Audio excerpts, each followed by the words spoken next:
And in the cabinet, you could see that the people had climbed the ladder. In the second one, those who were MOSs went on to become senior ministers in the second tenure. Madam. Uh, yes, I think he, did defer to the. He was not, in the Congress party. He was somebody who came in as a finance minister. They were much more senior politicians Yes. who worked with him as colleagues, and they had a lot of respect for him.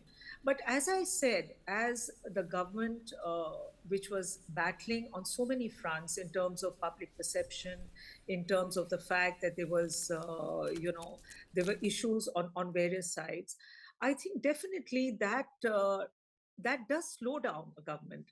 And the fact that there were elections which were coming, that affects every government. It's not just that particular government that got affected, but you do see that effect across the history of India if you analyze the decisions that people take.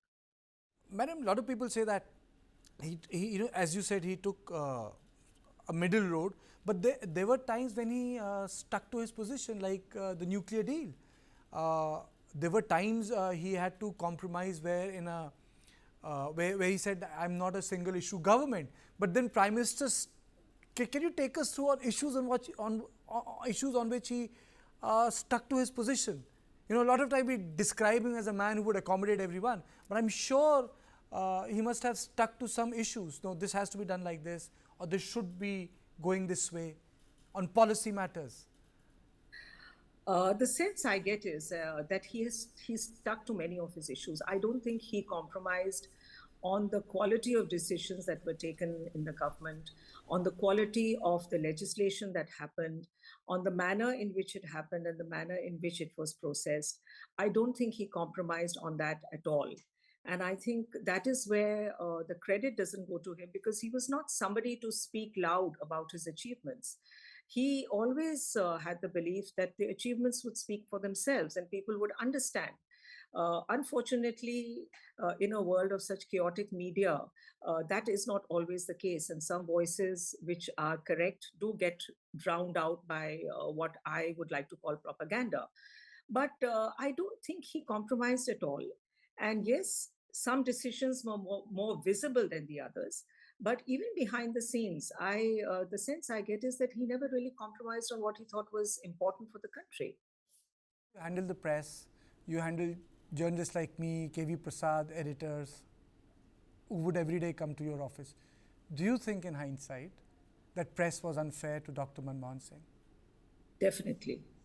Definitely. I think there was so much of noise that the real voice of what was happening did get camouflaged by what happened. And I think the fact that now news and opinion is being led by Twitter, by visual media, which really doesn't have the time or the space to analyze issues, to discuss the pros and cons. I think that has been really very, very unfair. And a lot of good work, a lot of work which was very difficult to do, which was done, got clouded out by all this. But I don't blame the media in terms of the fact that there was a conspiracy or anything. I think it was the very nature of the fact that we have this 24 by 7 beast of X or of television, which needs to be constantly fed, which is looking to, create the sensationalism, the fact that the TRPs were very important in getting advertisements. I think it was that kind of media landscape that really camouflaged a lot of good work and sincere work that was done during that time.